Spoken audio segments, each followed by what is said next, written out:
आज हम जानेंगे जैन धर्म के आधार पर तीर्थंकर भगवान के निर्वाण कल्याणक के बारे में।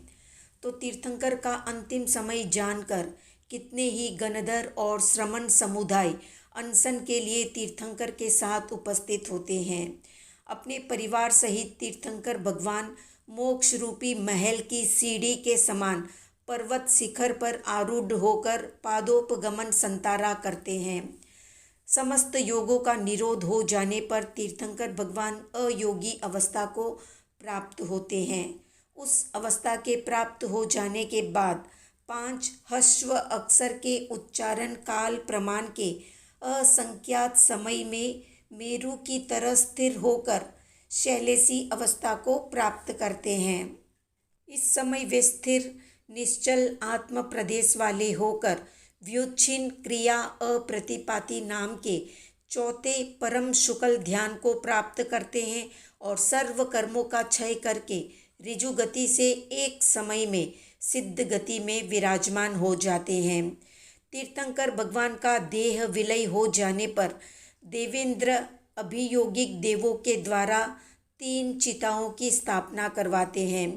तीर्थंकर भगवान के शरीर के लिए पूर्व दिशा में गोलाकार चिता बनाते हैं, तो गणधर और इक्ष्वाकु वंश के महर्षियों के लिए दक्षिण में त्रिकोणाकार चिता की रचना करवाते हैं, तो साधुओं के लिए पश्चिम दिशा में चौरस चिता की रचना की जाती है।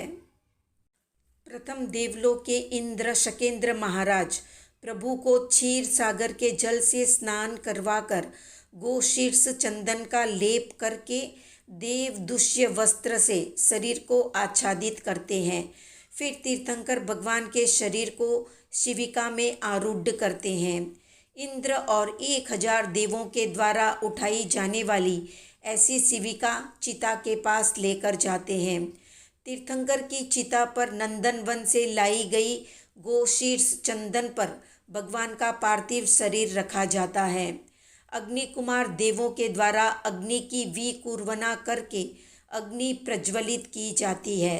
फिर मेघ कुमार देवों के द्वारा सुवासित क्षीरोदक की वर्षा की जाती है। उसके बाद तीर्थंकर की दाढ़ देवेंद्र ग्रहण करते हैं, तो दाहिनी दाढ़ को शकेंद्र ग्रहण करते हैं।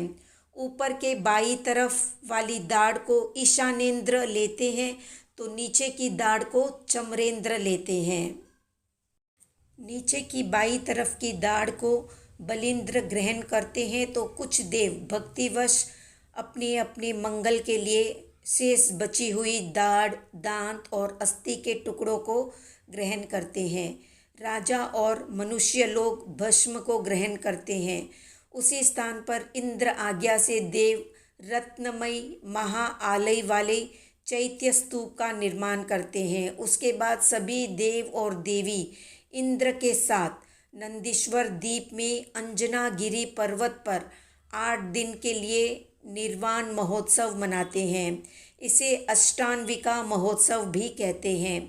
इंद्र दाढ़ लेकर देवलोक में सुधर्मा सभा के अंदर मानवक स्तंभ पर वज्रमयी गोल डिब्बे में रखकर प्रतिदिन तीर्थंकर भगवान के दाढ़ों की पूजा करते हैं। तो ये थी तीर्थंकर भगवान के निर्वाणक कल्याणक से संबंधित संक्षिप्त जानकारी। आज का प्रश्न है, तीर्थंकर के कोई भी 3 अतिशय बताएं। वीडियो पसंद आया तो लाइक, शेयर, सब्सक्राइब करें।